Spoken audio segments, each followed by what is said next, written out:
Hello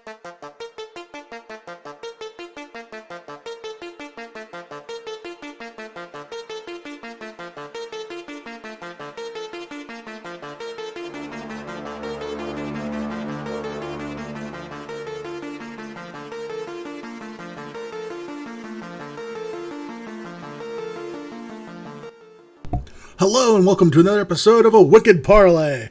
I am your host, Justin, and I bring forth the fellow co-host, the lovely Rose.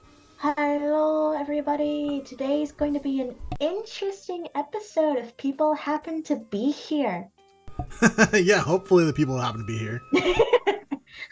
Or who knows, it could be interesting in the comments section after the fact. Hopefully. Hopefully, we shall see. What is on the Wicked Parley mind today? Okay, I'm being too crazy. Yeah, you're being way too crazy. Let's bring it down to earth, okay? So tonight we're going to be talking about romance.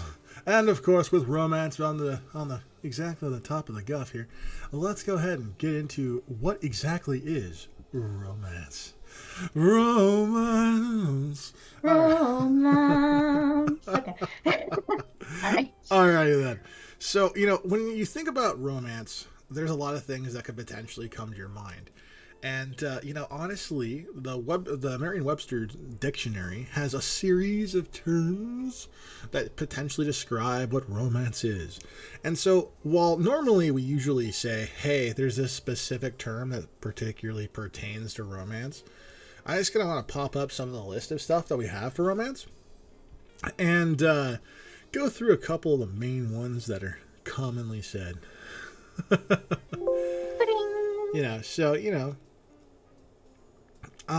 The first one, is obviously the one that most people usually think about, which is, of course, the medieval tale based on legend, chivalry, and love, and adventure, or the supernatural. No one gives a shit about that. Okay, that's not the real one. All right, that's the one I care about, right?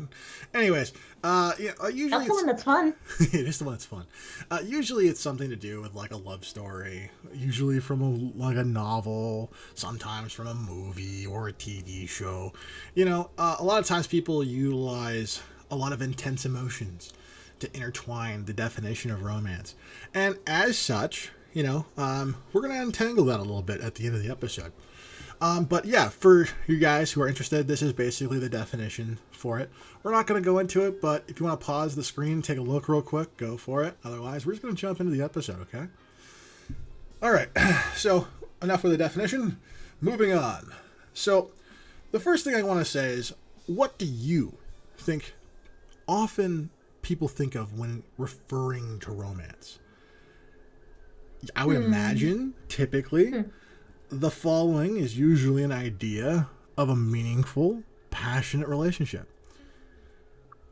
However, I'd like to point out, in the real definition, nearly all examples of romance are fiction. So why do people still look for this rare situation? The likely beginnings often might have to do with insecurity, often felt by individuals who see certain pieces of media and think a certain way.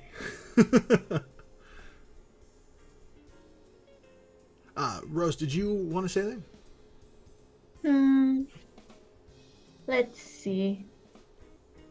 About the whole, how it's portrayed and whatnot? Yeah, sure. A lot of the old versions of it, in my opinion, granted it could just be from the ones I watched, so feel free to correct it, because I've watched a select set of them. They seem to kind of portray this picturesque, happy ever ending.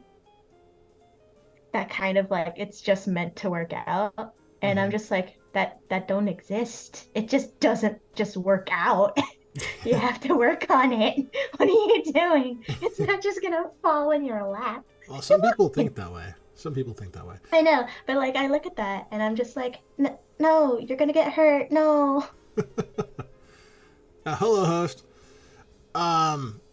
There's this phrase that I was thinking of. It says, I don't have what's being presented necessarily as there's something wrong with somebody. Mm-hmm. I think people typically mimic what they see and what they feel from other forms of media. And this is obviously not the truth. These aren't the accurate portrayals of modern relationships. And so clearly there's got to be something wrong with the way in which people experience certain things based upon the ways in which they convey themselves.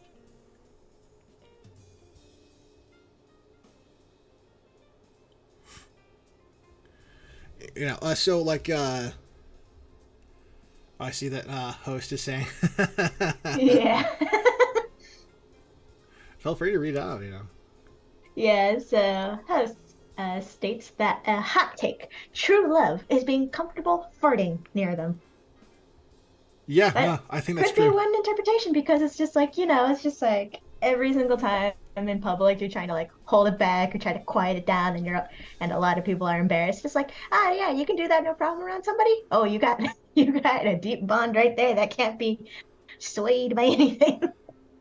Yeah, I mean, yeah, it's true. I mean, honestly, at the end of the day, like, Hmm. if you're truly in love with somebody, right, I don't think Mhm. a natural biological process like a body sound is going to cause a earth-shattering, crippling, like destruction to your true romance. You know, it's like, come on now, okay, yeah, you farted, so what? Moving on. you know, you know. Oh. Anywho, Hmm. you know, I have many points I want to get to tonight, so like Okay. I'm gonna not Go be for it. Go pausing for it. very much. So just a heads up Go for for it. those Go guys who for are it. listening as well. Just there are many kinds of manipulations, and it's almost coded into the core of Western culture. It often starts off a little innocent, non-threatening, but its implications can sometimes be very far-reaching and dramatic.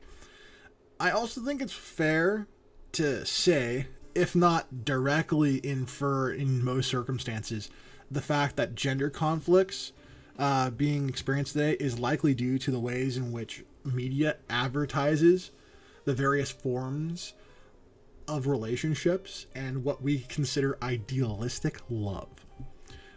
These are all extremely problematic, and I think are something that could potentially be contested by, I don't know, real life examples perhaps of actual true relationships instead of these glorified nothing romances.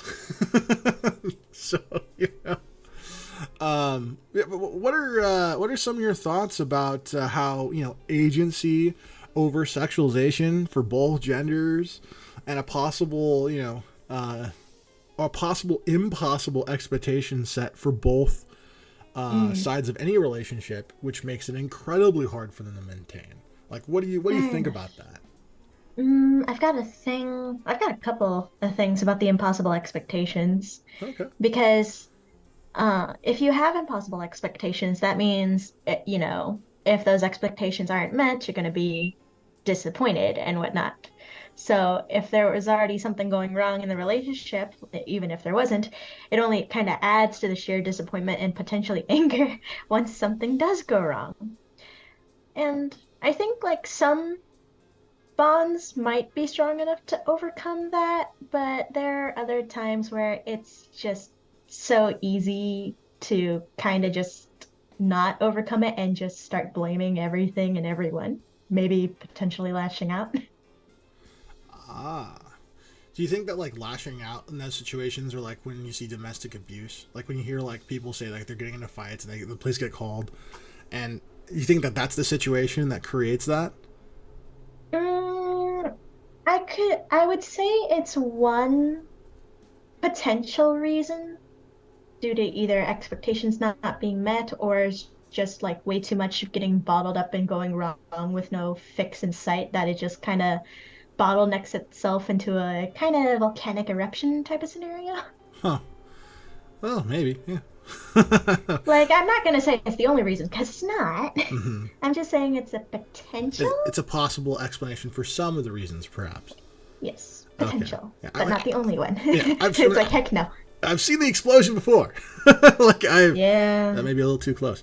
Ugh. But yeah, you know, honestly, at this point, you might I mean, I think most people might be asking, okay, all this shit is interesting, right? Maybe. I'd hope so, at least.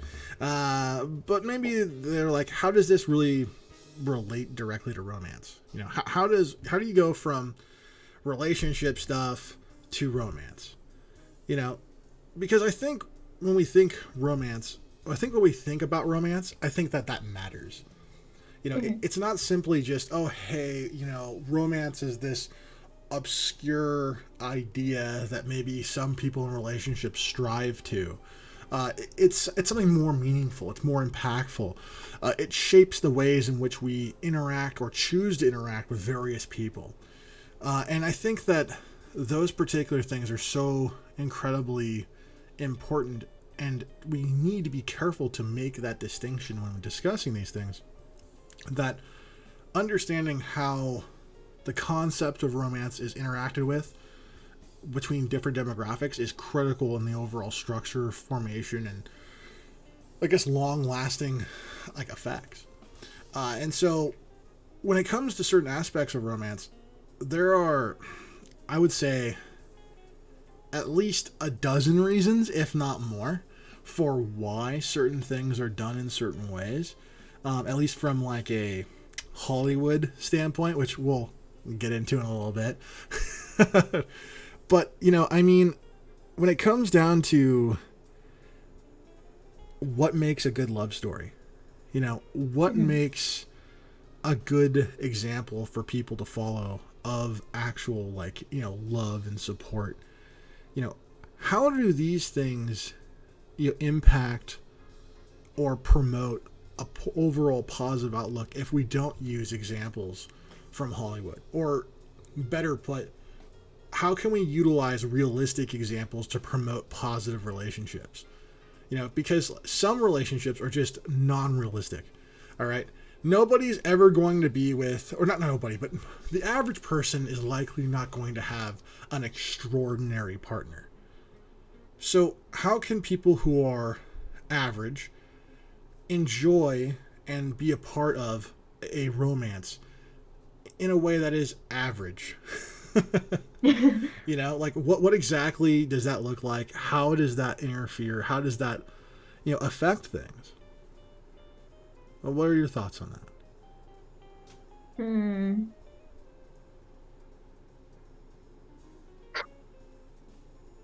You might have to get back to me on that one. Okay. All right.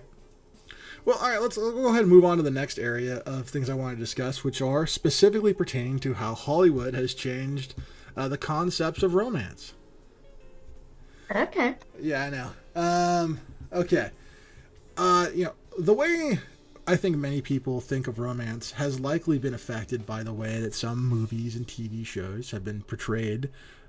And I think the viewpoint shaped by Disney, particularly, with movies such as Beauty and the Beast or The Little Mermaid, all take into consideration an epic tale of sorts, where characters go through some sort of extreme, form of adversity and challenge, and through this they ultimately find romance and love. To me, these stories may happen in the real world to a very small number of people, but those people are very rare, and those stories don't tell a realistic portrayal of what love and romance really looks like. Because sometimes it is just like getting home and bringing home some food, some takeout. And maybe, like host pointed out, maybe it is just like, okay, being comfortable enough to fart in front of your significant other, right? Like, it doesn't, it's like, it doesn't, those kinds of relationships are very rarely portrayed. It's not that they're never portrayed, it's just, it's not the common thing, even though that experience is the common thing. And I think that part of the problem might have to do with the fact that people are interested not in seeing their own lives. They want to see the lives that are different than their own. They want to see the fairy tale ending because they didn't get it. Because why would you go see a movie about your own life if you could just live it, right? You don't have to pay for anything; you just live your own life, right? And I think that's the reason why I want to believe that that's the positive reason why Hollywood does this. I want to ignore the darkness that likely lies in that the manipulation, and assume that that is the reason why we have that issue, right? But I think it's a conversation that we've missed. We haven't had the conversation with the public of going, okay, this is what movies are supposed to be, all right? This is why we go see movies. But at the same time, this is not real life. This is not how things are supposed to be. We aren't supposed to utilize the things we see on movies and TV shows and other forms of media as ways of going, this is how my life is supposed to be. If you see it on a screen, it's supposed to be the exact opposite for you, more than likely. Right? It's not that it's always the case, but I would say, reasonably speaking, more often than not, especially if you're looking at a romance story, just think everything you see exact opposite. I think that's the fair way to approach this, because if you don't, you're going to be constantly looking for a mermaid. Now, mermaids don't exist, okay? And while you might be a beast, you're not going to find a beauty who wants you. You know, like, it's not these aren't things you're going to see. So I think that, like, at the end of the day, and let's flip it on the other side too, right? Let's say, like, okay, let's say you're the belle looking for a beast, right? There's 100 beasts to choose from. How do you know which beast is your beast? You know what I mean, right? And when it comes to Little Mermaid, well, mermaids don't exist. So, like, I mean, I guess you're like some cocktail waitress in some sort of super ultra rich lounge, and you're like in a pool, in which case you're not normal. And so, like, I don't know. Like, there are other things involved in that. I'm not going to say, you know, any further than that, but, you know, I think that there's a lack of knowledge. There's gaps in storytelling, and there's not the types of conversations we typically see today that breed these particular types of environments. I think that, like, the necessary arm to be able to have engaging conversations no longer exists, because I think the realm by which those conversations happen, they happen in an academic setting. And unfortunately, due to cancel culture, due to, we'll say, people who are very passionate about not having other people be hurt or offended, have destroyed the safety of being able to present challenging and different ideas in the classroom, which allow people that may be disillusioned by a Disney fantasy, they no longer allow those people to be dispelled, you know, to find true meaning and to be able to actually self-explore. So now we lie to them, and they just keep on believing the fantasy because they never got the opportunity to unlearn it. Anyways, a bit of a rant there. But I'm curious, Rose, do you have any particular ideas pertaining to, like, I don't know, perhaps some of the people who are young, maybe some of the people who have some sort of assumptions about romance, like... I definitely agree that people just kind of go along with it, kind of just being comfortable with whatnot. If they're in a tough spot or are in a group, like, with a bunch of peer pressure, it's easy to just go along with what's comfortable rather than what they might actually feel or what might be right. Because it's like, what might be right to them in a romance might be completely against the norm, but if they're in a group with the peer pressure, kind of hard to go against it without potentially getting ridiculed or starting to become an outcast in your own group, which is a thing that a couple of my friends have unfortunately had to deal with. Yikes. Yeah, that is a big yikes. Jeez. Yeah, so it's just like, not only do they go with what's comfortable, some of them aren't told early on that, you know, it's fake. Or that, you know, the things they see in the movies are realistic, so they have all those, like, impossible expectations from earlier. Oh my god. And have you ever been in that situation where you're like you're in a party, right? And you're like, you're shooting too high. It's like, friend, take it down like a notch. How many notches? At this point, 500. Oh, what the fuck? Do they just, like, go up to some person who's like a multi-millionaire and be like, what's up? Thank God, no, but it might as well have felt like that with the secondhand embarrassment. Oh, dear Lord. Full-on facepalm, huh? Facepalm through the face, under the floor? It's called that, plus straight up turn around and pray to God nobody interacts with you two together. Oh, dear Lord. Oh, man. It was Terrible. Entertaining, but terrible. You know, like it or not, it seems that I think that there's a certain level of behaviors that we elicit as a human, right? Humans in Hmm. general, imitate many of the sources of their respective surroundings. Their environment plays a huge role in how we are shaped. Hmm. But there's also another trope that also, not trope, I shouldn't say trope. What I should say is a true reality Oh, yeah? that is, I think, is acknowledged but not understood. Okay. And that has to do, I think, with the fact that hormones and other biological processes guide much of our development, and Uh, and to a great extent influence many of our decisions early in life, which can have a disastrous or beneficial effect on any future romances, depending upon who you are, what you're doing, and really what happens in general. Um, hmm. you know, I think there are a lot of big misconceptions that often happen pertaining to this. I think that like one of the biggest and probably most important to try and talk about has to do with the way the relationship dynamics, and particularly the dynamics within a relationship, are in fact impacted by many of the things that happen during this period of time. You know, obviously, younger men are going to be full, of a flood of hormones that are going to make them act in a certain way that I cannot talk about fully on YouTube. It is not safe. Nope. But I think we all know where I'm going with this. And I think that Dun, women, dun, dun, dun, dun, dun. well, maybe one day it goes that way. That was not the thinking I was thinking of. But I also think a lot of women also, yeah, there we go, it's a little closer. Uh, and I think a lot of women also kind of have this like fantasy. Although in the past maybe women haven't been so forthright about those particular opinions, I certainly do believe that that many of them are able to follow in the same footsteps as their male counterparts. Otherwise, we wouldn't have so many teen pregnancies, right? Or at least that was a problem in the past before certain things. But Eh, but in any case, it showcases I think the fact that because so many, we'll say, relationships go down a physical path first, and romance doesn't always go hand in hand with physicality when it comes to this. Not that it can't, but it's not necessarily that's the whole thing, right? There's a lot of subtlety to it. There's a lot of other things. There's an emotionality to it. There's a connection part of it, and those things aren't really discussed necessarily as much. There's also a few other things that I think are important to kind of at least get at a little bit.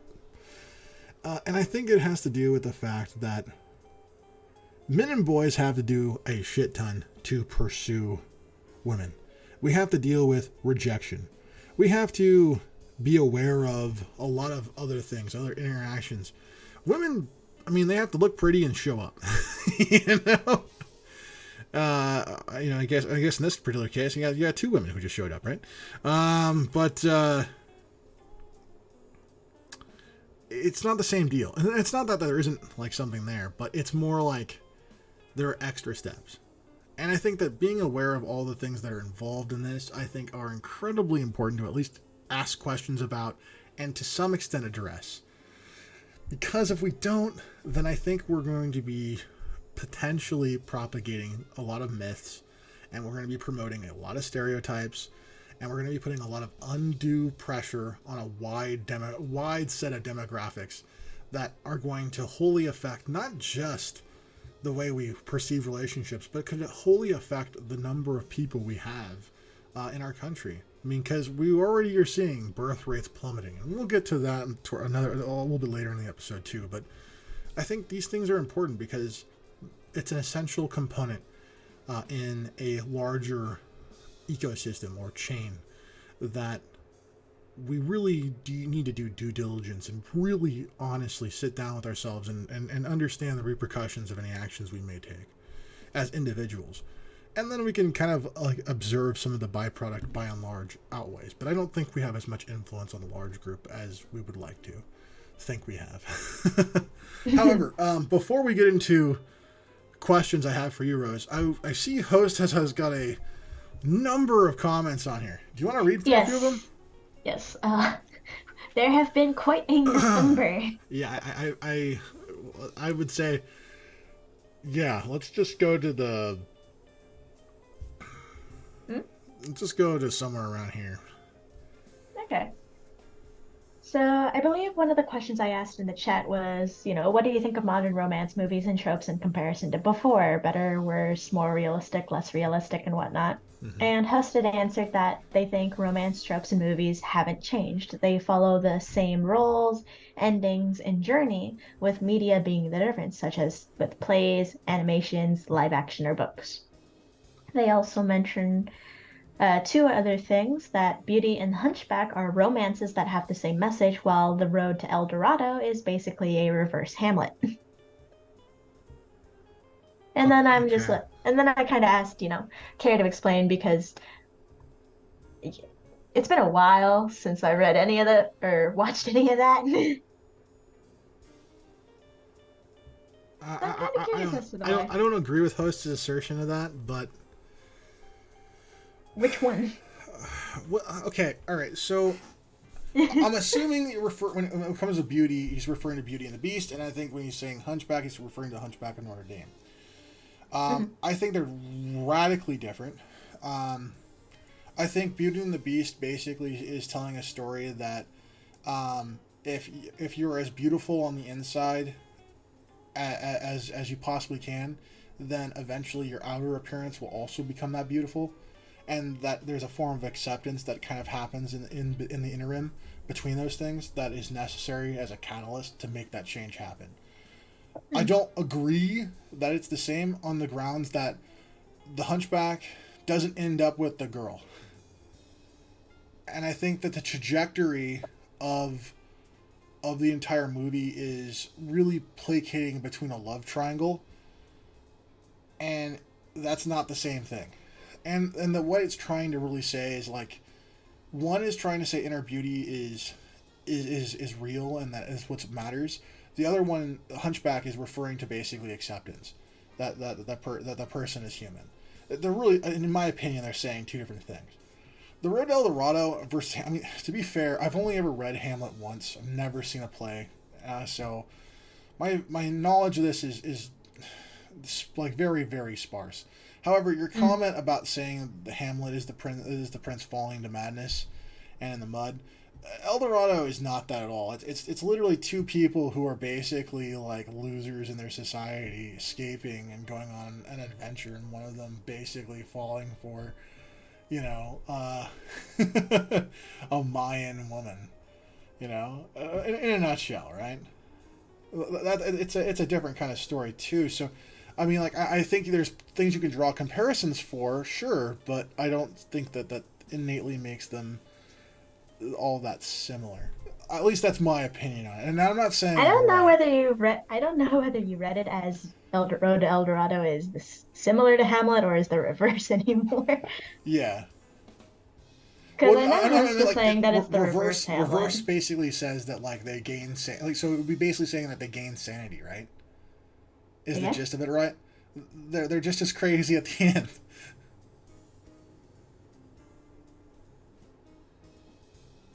I guess. It's fine. Like, I'm just saying this now. Like, I think that all of those are not. I would not consider them great examples, personally.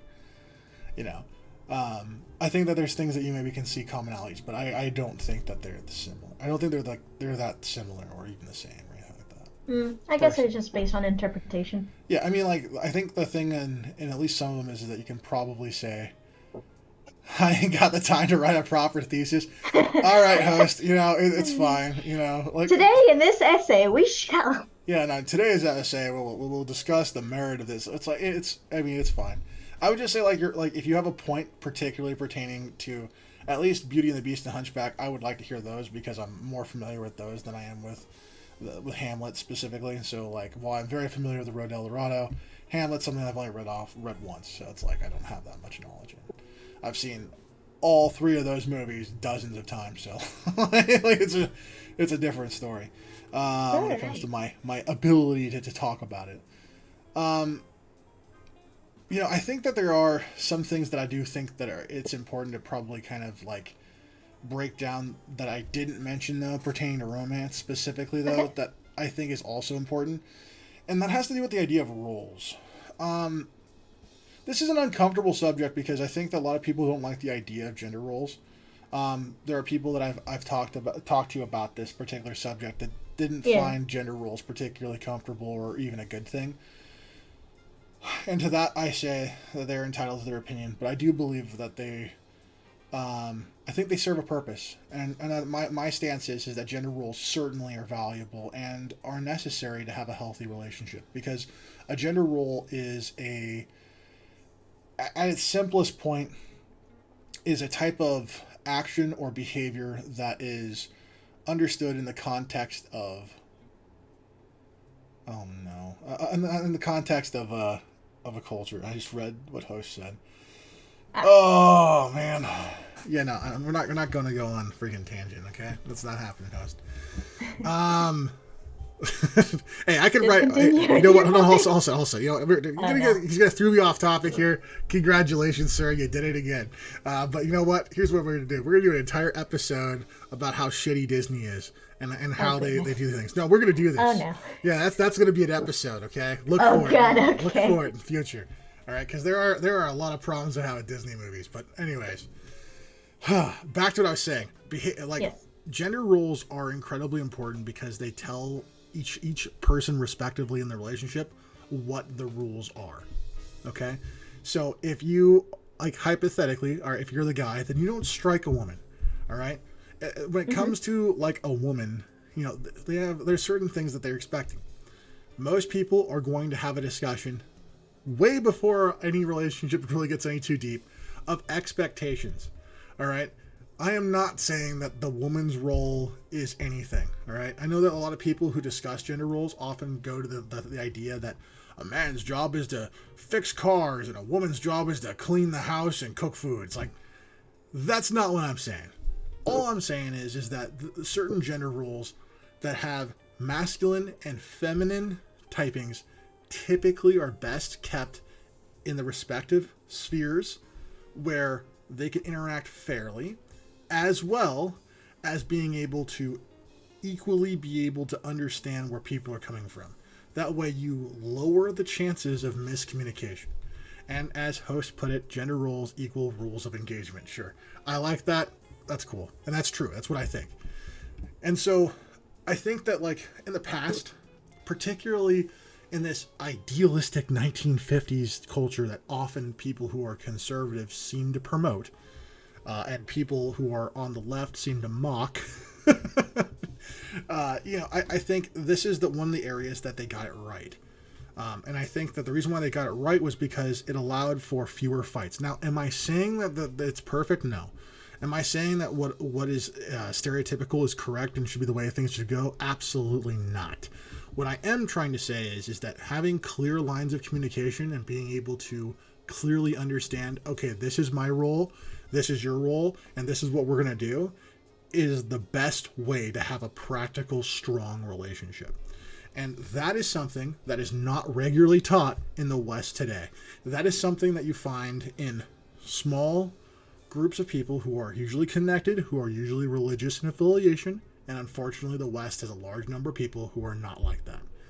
So, not saying you have to be that way, but I'm just saying that like there are certain reasons for why these things exist, and I think that these reasons exist usually propped up culturally, usually driven from religious pretenses, and often have to do with the transition of knowledge from one generation to the next.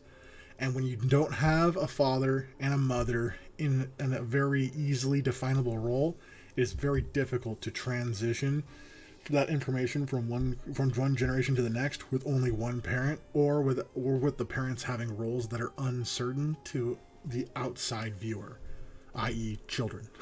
Okay. Oh, that was a mouthful. Rose, did that make sense to you?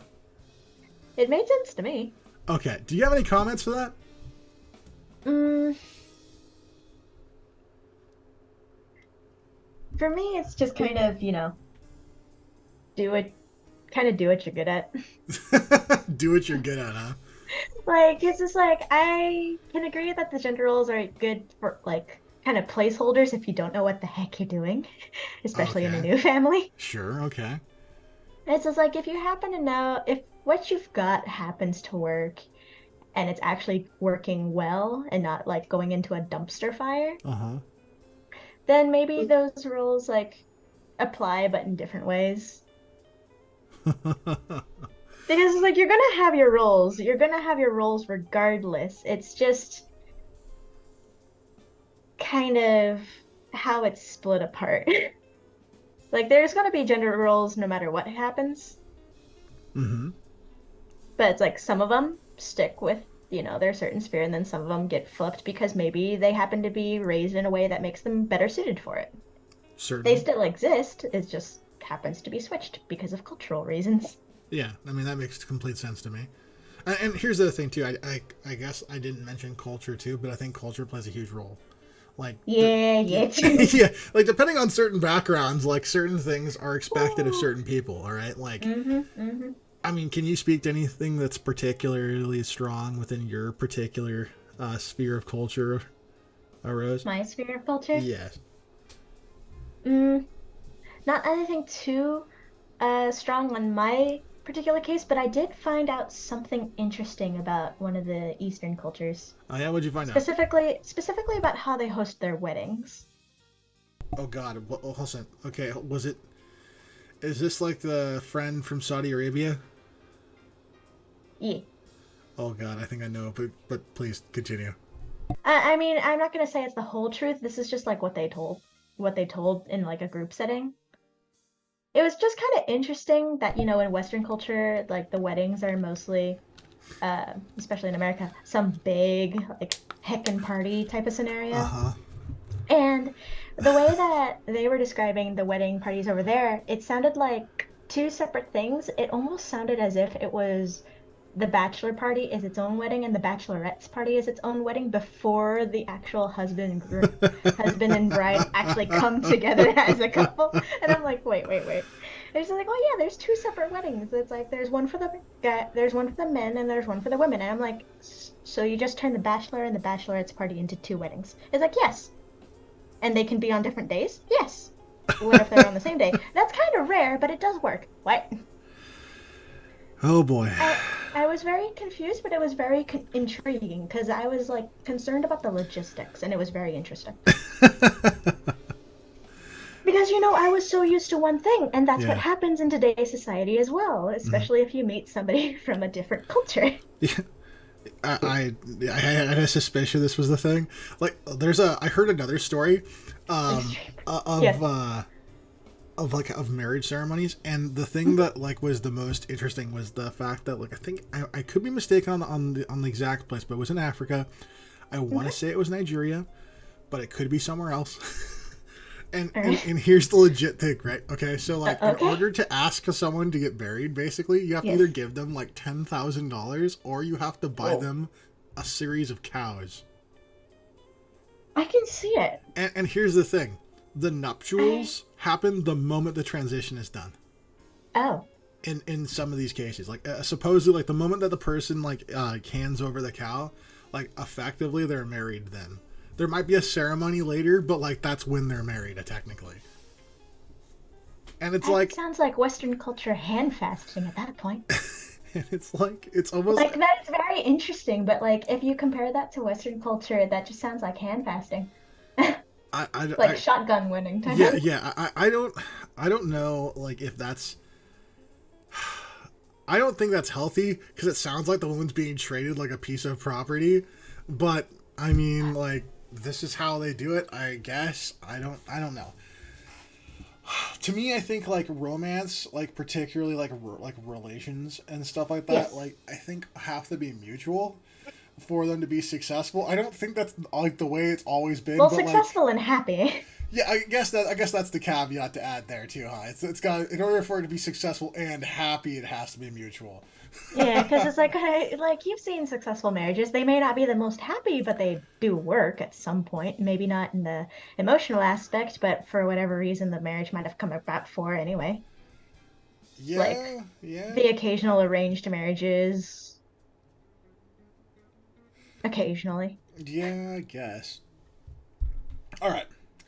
Yes. We're going to talk about something that is, I think, a little bit happier. We're going to call it positive examples of modern romance. Let's go. Now, I'm going to say something that's going to sound like happy at first and then like, aw, like halfway through, right?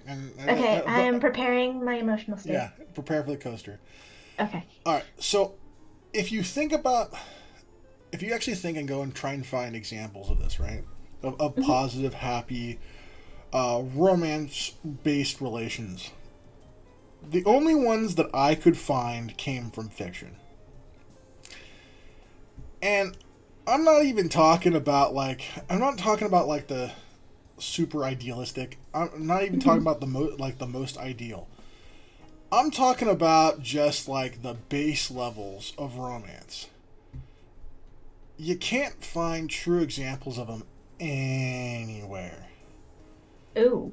And I think it's because we've substituted romance that we Mhm. see in movies for the expectations we have for romance.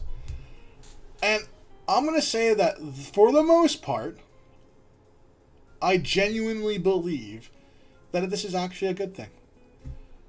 I think it's a good thing because it challenges people to do better. I'm not going to say that all men and all women who pursue romance and who pursue like specific like acts are necessarily they don't exist, that they're not real. I know for a fact obviously this is not true, because what happens to most restaurants on Valentine's Day? They're booked. If you want to get like a special caterer for like a party, Mhm. you better have paid for it in advance if you expect it on Valentine's Day. Ooh, you Or better order a lot of things in advance, not gonna yeah, lie. yeah.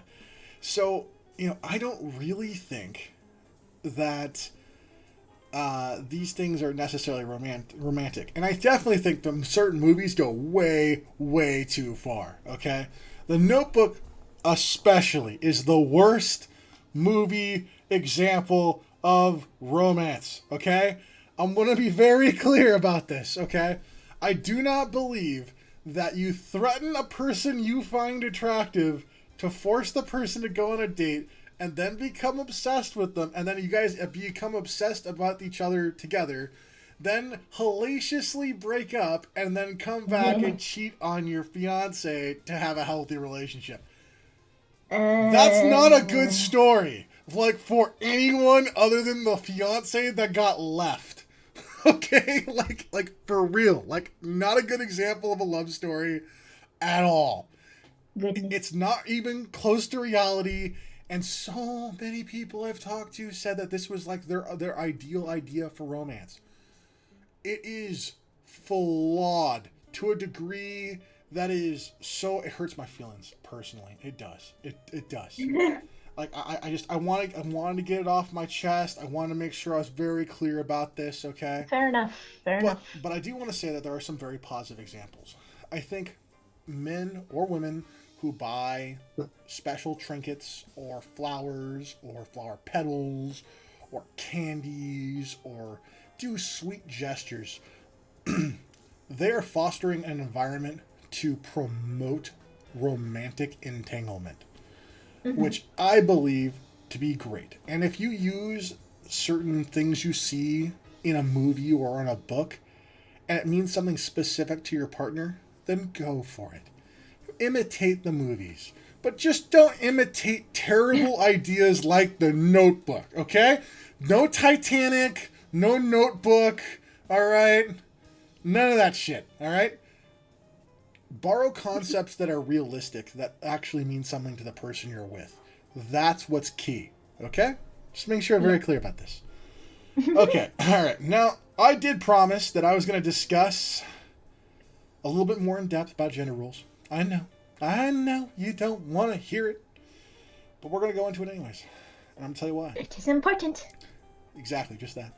So, for those, we're going to go ahead and attach the dictionary term into the freaking, not on screen, not on screen. We're just going to throw just put that inside the text box for people who are watching, okay? And we'll leave it in the example below, okay? Because I'm not going to pull this thing up. We're not doing this again.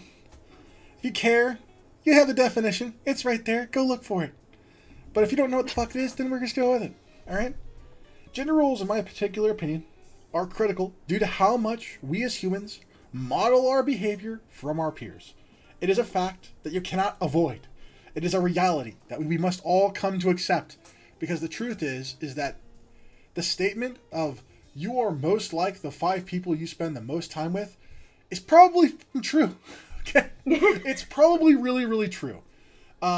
I know for a fact there are certain things that I find very charming from the people I spend time with that I often imitate because I find it charming. Those have become part of my personality. It is part of who I am now. Okay? And so you're an amalgamation of the people around you. Exactly. I think that's how I use that word. Yeah, you said it correctly. Better than I did. Good job. Good for you. Yeah, finally. Now, all right. Gender roles. Anyways, so I think these things are important to understand. I think gender roles help structure romantic ideas. They establish what we might think we are expecting in certain circumstances. I think they break down these particular perceived roles, potentially supports certain things that might be considered threatening to some people. I think that they often will contribute to a specific ideology that potentially is threatening to the current social and cultural values of today, because they're counter to what is believed to be normative and healthy, even though the things that effectively are gender roles are things that have been perpetuated throughout society, creating the environment in which you thrive in today, and had been in place for literally hundreds, if not thousands of years. So, yeah, I mean, I don't know, maybe there's just something to them, just a little bit.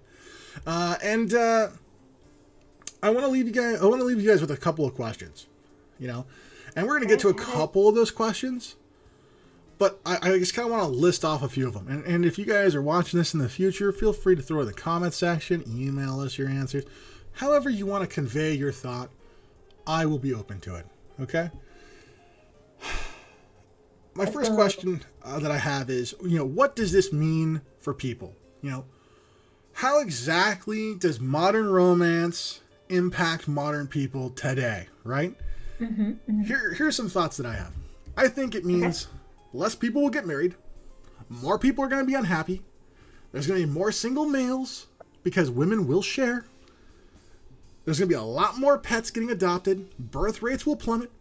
A large concentration of wealth will occur. A large demand for people will begin to happen. And many, many, many, many more things. And you may ask yourself, aren't all these things good things? And if they are bad, how or why are they bad? Okay? Uh-huh. I asked this question to you, Rose, as well as to the entire audience. Goodness. You're like, I wasn't prepared for this. I don't know. I just, the one that got my attention was the whole lot more pets will be adopted. Are you trying to mean that as a good thing or a bad thing here? I think it's both. I think it's both a good and bad thing. Okay. So here's my thinking, okay? Okay. You're going to have a lot more people that are going to be lonely, all right? Okay. Humans are social creatures. They're also going to be wanting companionship, okay? Mm-hmm, mm-hmm. Pets are the next best thing to people when it comes to companionship. So you're going to see a lot more cats and dogs get adopted. There's going to be a lot more cats and dogs being bred. There's going to be a lot more cats and dogs that are going to need to get food and water. And there's going to be a lot of people who are going to need to take care of these animals. So you could have... puppies are... you could have a whole bunch of good and bad things. Yes, you could have a mini economy pop up in the service of dogs and cats and any other animals that people like to have as pets. But you also have the consequences of more animals. Mm-hmm. I mean, look at the situation when it comes to methane and beef. Okay? Oh, goodness. There are unintended consequences whenever you suddenly have a larger population than what is normally sustainable in any given ecosystem. Yeah. Am I saying there's going to be so many dogs and cats that's going to perturb our natural ecosystem? I'm not saying that 100%. I'm just saying it's a possibility. It's a potential. There's a lot of unintended consequences to a lot of these things. I think Yeah. the biggest things that we should be taking away from this have to do with the fact that you don't really want a bunch of single males. Okay, that's the most important thing I want people to understand. And it's not because I'm a guy who's single, okay? Like, I want to be very clear about this. Okay. Okay, so, like, there's a lot of people who have written about the reasons for why World War I and World War II happened, right? But Okay. a very large number of the reasons was because there were a lot of young single men. When you have a large number of single men, okay, conflicts happen. Okay, that is a fact. All right. Also, you know, when you consider the fact that, like, I would say a reasonably large number of women want to be in relationships. A reasonably large number of women who want to be or are in relationships are going to have children. Those women have a 50% chance of producing one of those single men. Do you want your son that you may have to be a single man in that world? My guess is no. And so I think that, like, promoting an environment where people are able to express one another, are able to find connection, and that way we make that number small, is a good idea because it benefits everybody. It is above board progress, you know? It isn't just like a singular, oh, this only helps one. It helps everybody. You know what happens to men who are in relationships? They're more productive. They work harder because they have a reason to. You know, like, fair enough. Like, I think that, like, one of the most important things that you cannot possibly ignore is the fact that this doesn't just apply to single men. It's really single people in general. But we just have a lot of evidence to support the male side because it's been documented for longer. You know, single women isn't really been a population issue because there's a lot of ways single women can overcome being single. Like, there's a lot. So, like, it's not exactly the same. So I guess that's what the thing I wanted to point out. Did you have any particular things you wanted to jump up before we move on to the next thing? If you don't mind answering this one thing about the whole large concentration of wealth thing. Sure, I don't mind. Yeah, okay. Are you talking about, large concentration of wealth because children are expensive and people have them, or because people aren't having them? Like, Okay, I'm trying to wrap my head around which scenario you're talking about here. So it's kind of both. Okay, so let me kind of explain the way I kind of approach this, right? So we can pretty much agree that college-educated people typically make more money than people who are not. Okay. I think that's a pretty fair statement to say. It's not that's true 100%. Certainly not, but I think that certainly some exceptions. But yeah, exactly. But I do but think, on average, yeah, I think on average it's true. We also can say that there is a large disparity. Excuse me, I can speak. I mean, I definitely English, motherfucker. Do you speak it? There's more women in college today than there are men. Roughly we've read something. That statistic many times. Yeah, it's something like for every 3 people who graduate, 2 of them are women, 1's a guy. And that ratio is almost to the point where it's 3 women to 1 guy. So it's getting close to that. And what that means is that there's going to be a bunch of women who are going to want to basically, are going to earn this certain amount of money. And the one thing you can definitively say about most women is that most women don't date down. They do not. They'll go across where someone who makes the same amount of money. But they won't go, okay, well, I make 60,000 and you make 30,000. That's not going to happen. Like, you're not going to be in a relationship with that person for very long. You might get, like, I'm not going to say anything else because that part's kind of messed up, but, like, we're just going to stick to the specific of the question. I think that what will happen is that we'll see a large demographic of women who are doing very well for themselves, career speaking, and they're going to be looking for men who are on their level or better because hypergamy. A joke, but I bet that's actually serious. The actual factor will likely be a situation where I think maybe 1 in 4 people will actually be in a relationship. And so I think the line that we see is just going to get worse as the inequality between people who are basically going to school increases. And so that's kind of the reason why. And also, yeah, children are expensive. There's an analogy that I could present to you guys, although I think we don't have time for it. But I'll give you kind of like the key points. The key points is that let's say you have a couple of two people who are making $50,000 a year, and you have another person who makes $50,000 a year who's single. Okay, the person who's single has a certain number of expenses, and they have a certain level of freedom. The two people have a certain number of expenses and a very, very small percentage of freedom. And this has to do for like survival reasons. But in essence, a person who's single, because of the freedom that they have the ability to explore certain options that the couple doesn't.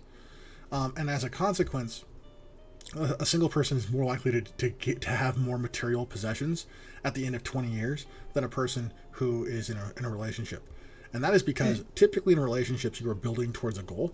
And that goal usually is like a house and kids, at least in the United States or the West in general. Like you have some sort of like dwelling that you can call your own, and you can kind of like develop a family. It's a very common thing. Not representative of everybody, but very common. Children are expensive. I think in the U.S. it's roughly from the time that a child is conceived until the day that child turns 18, something like $475,000 to $510,000 are spent in that window of time for the average American. Now, I didn't come from that background, so I know that number isn't correct for everyone, but I also know that my experiences are very different than the average person. So I think that if you're in if you're middle class or upper middle class or say rich, that certainly is that those numbers track. If you're poor, then it doesn't. But there's other things involved in that number that also are going to impact things. But that's the gist of where that thing kind of is going. It's just basically creates a concentration of wealth, and people who typically are in that category are kind of unhealthy in the first place. They're not exactly happy. And I think that's something that we need to really take into consideration, because if you're wealthy and you're doing and we're telling people this is the right thing to do, then how are you supposed to have successful relationships? How are you supposed to find that romance and experience that if you're just chasing wealth? I think we're telling people the wrong message, and we're lying to them, and then we're giving them false hope. And I think romance in media today is a symbol of false hope, which kind of transitions pretty easily into the last question of the day, which is a little bit long for me, but we'll go with it. Okay. The question is, how do modern people have romance today? As a statement, love is the main reason why people bother to pursue romantic relationships in the first place. I think some come across it by chance, and sometimes it leads to a loving relationship. But many relationships lead to long stories that people would like to forget. It is a bad thing sometimes. And I think most honest understandings of romance it could be best summarized as a fiction. Something like a Santa Claus or the Easter Bunny. It's a fairy tale to shield the innocent from the cruel realities of the world. We don't really have the means to be able to fully explain why romance is so important, but we do know that it is. And I think it's an important question to ask, specifically. How do people have romance today? So that's the question I asked to you, Rose, as the final thought, if you have any. And it's the final question I have to all of our viewers. I would like to thank host for participating with your wonderful, funny little quips. And thank you for once again breaking my concentration on something. I mean, that's always great, right? And for anybody who's watching this at home, I hope you guys have a wonderful Valentine's Day. I hope that you guys have a great rest of your evening, and we'll see you all in the next one. Good night, everybody.